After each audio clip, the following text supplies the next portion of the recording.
Welcome to Stories of Impact. In every episode, we travel the world to explore intersections of science and spirituality.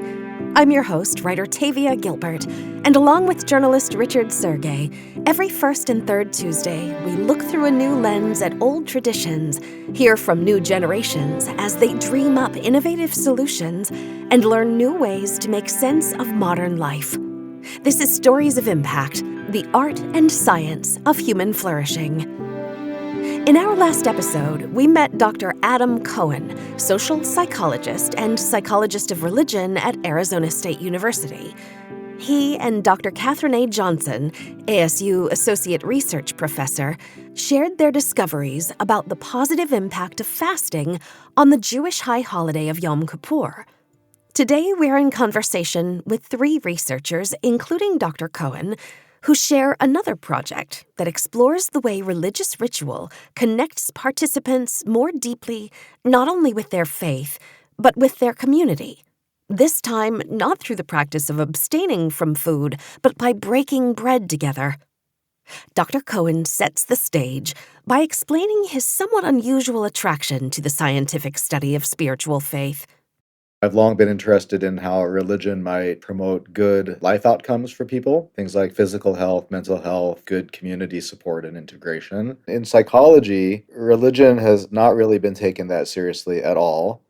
But Dr. Cohen has taken it seriously, and over the course of multiple studies investigating how world religions affect communal well-being, he has come to understand the science of spiritual faith more deeply. And one of his core beliefs is not exclusive to followers of any specific religion. It's a universal human truth.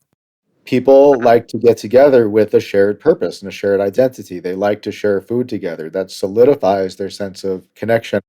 Each Friday year-round, Jews worldwide gather to break bread over Shabbat dinner, the Jewish day of rest. Traditionally, those who observe Shabbat gather in community to light candles, read from the Torah, pray, and sit around a table to share a meal. And Dr. Cohen has always thought that Shabbat dinner almost certainly does have a good effect on people's social connection and maybe other indicators of well-being. I think that wisdom is present in lots of spiritual traditions. And Dr. Cohen's colleagues, including Dr. Arielle Levites, had the same idea, that perhaps Shabbat was a practice with measurable impact. Here's Dr. Levites. We share that hypothesis that the components altogether, Friday night, food, shared intention, that will see perhaps some interaction effects where we see some of the strongest social connection and belonging outcomes there. Dr. Levites, managing director of the Collaborative for Applied Studies in Jewish Education and a research assistant professor in the Graduate School of Education and Human Development at George Washington University, also thought that Shabbat dinner might provide a template for enhancing social connection, not only for Jews, but for anyone. Jews and the American Jewish community have long believed that Shabbat lends some kind of binding structure to community. We see a lot of initiatives that if you want to build community or you want to bring people in who have been sort of peripheral, let's say, to the Jewish community, the way that you do that is that you have a Shabbat dinner. So the research team imagined a study that could answer the question, does Shabbat dinner as a spiritual practice increase social connectedness?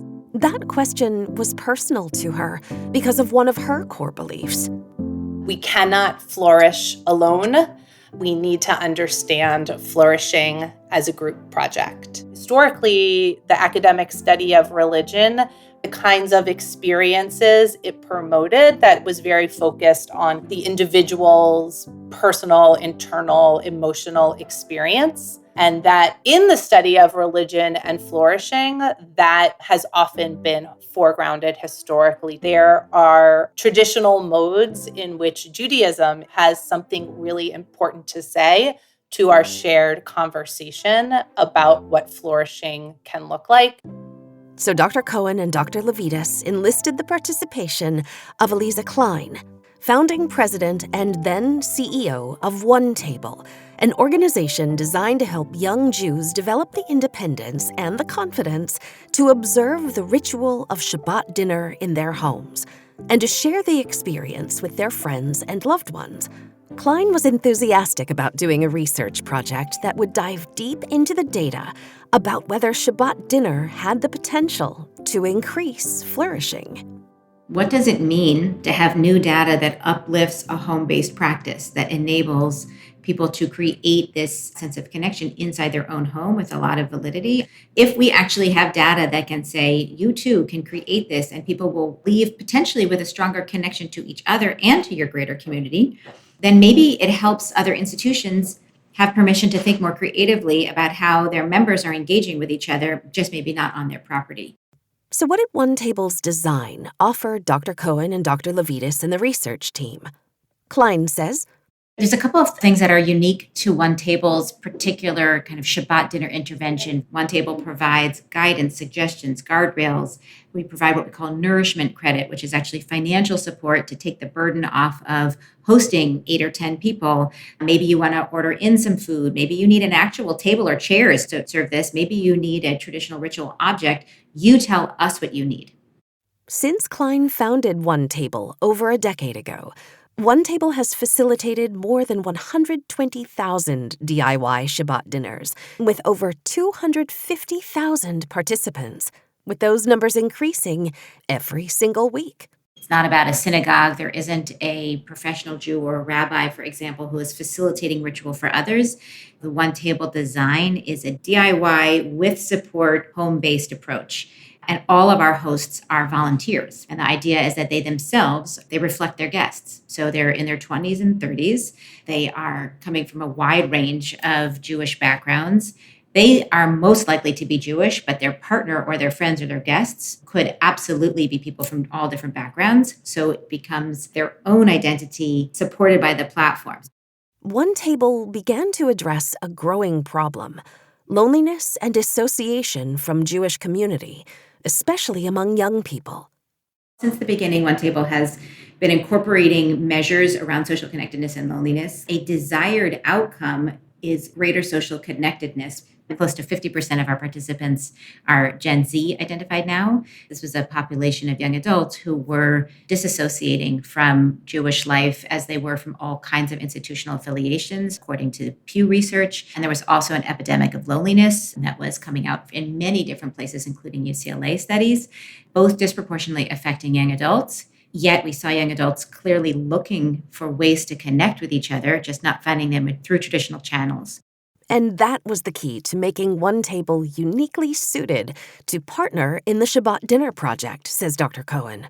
A real strength of this project is this is really taking seriously the idea that a spiritual exercise like a Friday night dinner could have a positive effect, for example, on people's loneliness and feelings of connection.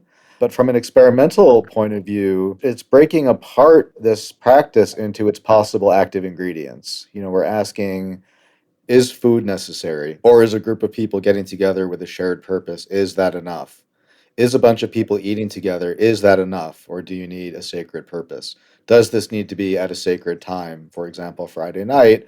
Or is any time a bunch of people getting together with a shared purpose and sharing food, is that enough? And by doing all possible combinations, we're trying to figure out which of these ingredients you need, either singly or together, in order to increase social connection. Dr. Levites agreed that OneTable was ripe for research.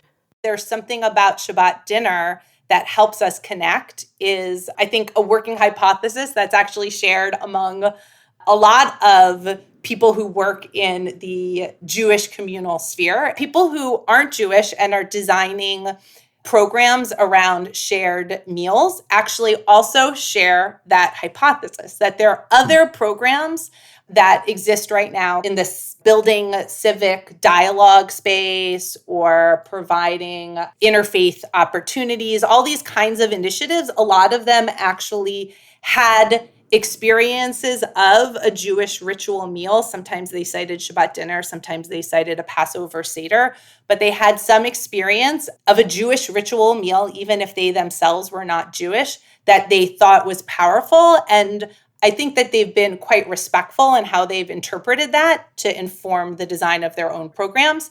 It's somehow inspired by that. With Shabbat as a template for Jews and non-Jews alike to potentially achieve greater community connection and personal flourishing, Dr. Levites says the research team designed the study to explore this idea of spiritual or religious practices that might contribute to flourishing in some way, and to test the impact of what they believed might be. Some of the key facets are a host who either individually invites guests or makes their table open for others, shared food, shared sacred time, and shared intention. The 2-year research project began in November 2022 with interviews, focus groups, and a study of 8 variations on the typical Friday night Shabbat dinner experience.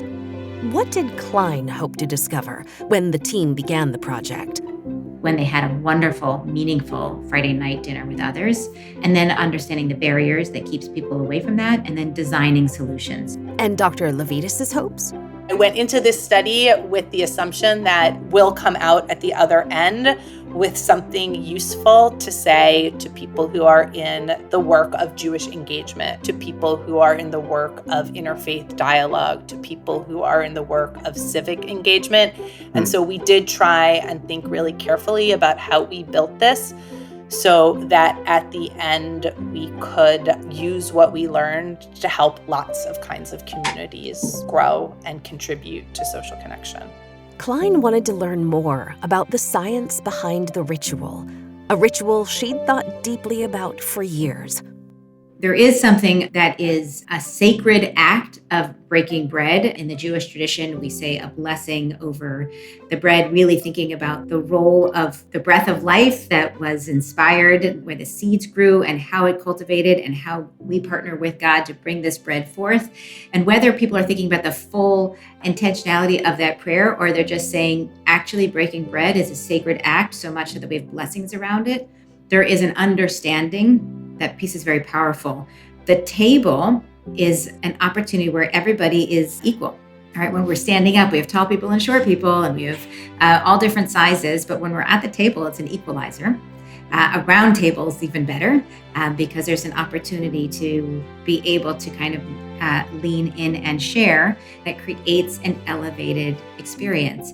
Religiously, the table is also the image of the altar. When the temple was no longer the central place for sacrifice in Jewish community experience and practice, we're now on our own without the temple. The table itself actually becomes that altar. So there is a whole rich and sacred tradition about the table. I mean, there's so much there to be unpacked. And I don't think you have to go quite that deep to enjoy the feeling of being at a table with somebody, but it sure is there if you're ready for it. Did the research project back up her assumptions?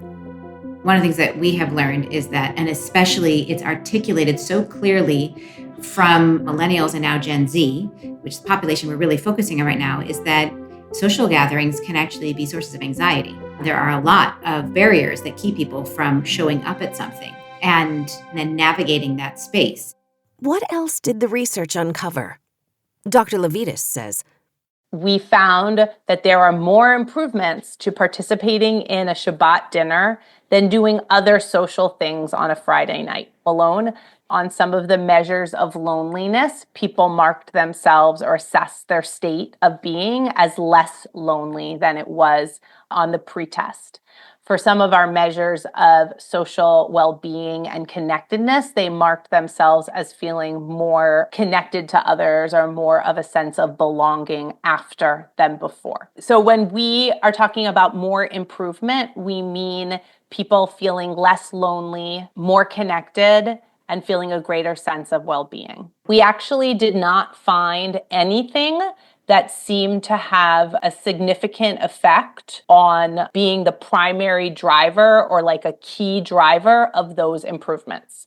It didn't matter if you liked the food. It didn't matter if you lit Shabbat candles or said a blessing over the challah.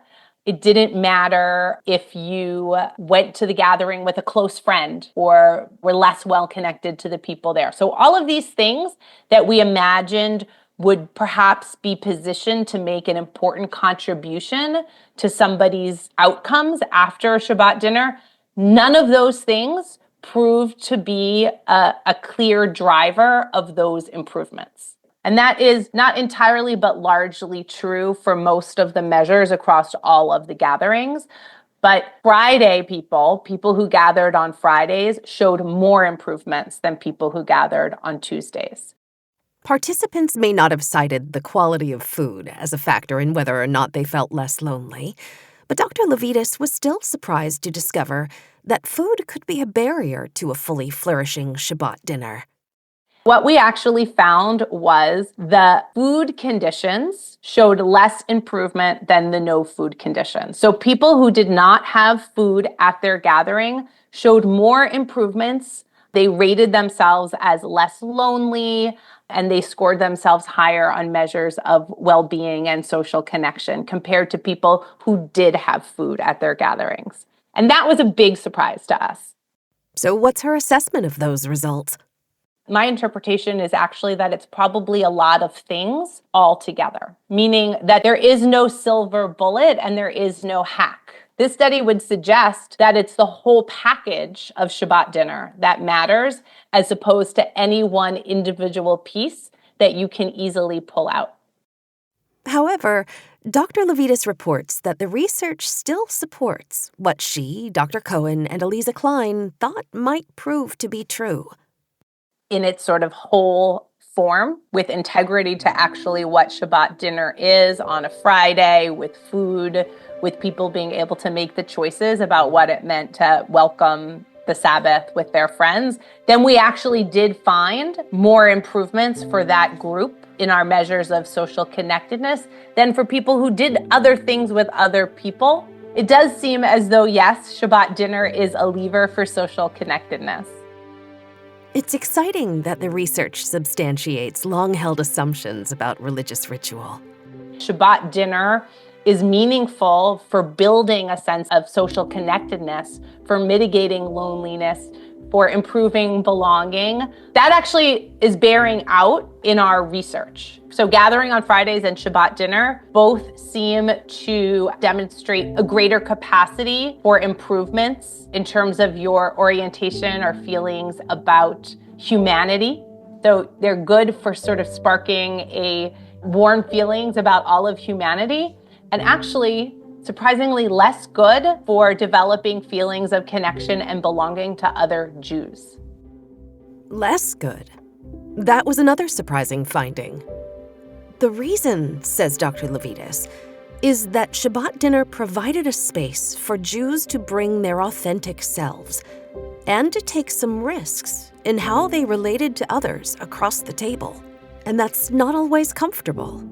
We actually asked people all of the things they talked about on their Friday night with others, right? We know that already Shabbat dinner is a place in which feelings about challenges associated with October 7th, including anti-Semitism and Israel-Palestine, that's a place where that actually surfaces for people and plays out for people. And people talk about different things at a Shabbat dinner than they talk about in other kinds of social gatherings. So there are three things that people talk about at a Shabbat dinner that they don't talk about at another kind of social gathering. And those things are Jewish identity, Israel, and anti-Semitism. That's probably not shocking that those things are more likely to show up at a Shabbat dinner, but I think it can point to the ways in which the conversations at a Shabbat dinner can bring up feelings that are very intense, can bring up disagreements, and surface potentially polarizing ideas. And so people are talking about hard things at a Shabbat dinner. And I think that is another thing when we think about how Shabbat dinner is not just a Friday night, right? It's not just that it has more improvements. It does a better job of mitigating loneliness. It increases social well-being more than other kinds of things. It's also a venue for different kinds of discussions. And those are sometimes hard discussions. What will the research team do now that they have their findings? Dr. Cohen and Dr. Levites will continue to study the intersection of science and spirituality and to look for practical interventions that can be scaled to help individuals and communities flourish. And Kline? We're now experimenting with older adults to see what it looks like to actually help them. Those who are at the stage of life where if they had kids at home, they no longer do, maybe they're empty nesters or transitioning into retirement. Now, older generations are also moving, sometimes to be near their kids, and they are starting a new stage of life with the same lack of rootedness that the young adults have. So we have started experimenting. We're calling it Together at OneTable, and it is specifically designed for people who are in this new stage of life. Some of the same exact barriers that were uncovered when we designed this for young adults are also showing up, right? Some of the same concerns that we are trying to figure out, okay, how do we help someone go from the motivation to meet people and have a really beautiful, comforting, welcoming, intellectually rigorous Friday night dinner in someone's home? How do we go from the concept to the practice, to the reality of it?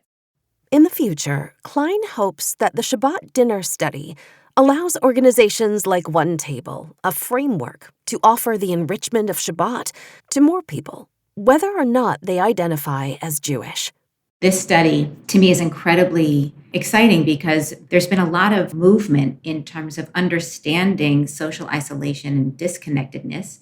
The idea that religion can actually be an antidote to loneliness and an asset in terms of social connectedness seems so obvious to me, but that's because I come from a religious and community leading background. And the question is actually true for the general population? And if so, how might we create this intervention on an even larger scale so that more people have social connection? We actually have clients who are outside of the Jewish community. One is called the Dinner Party.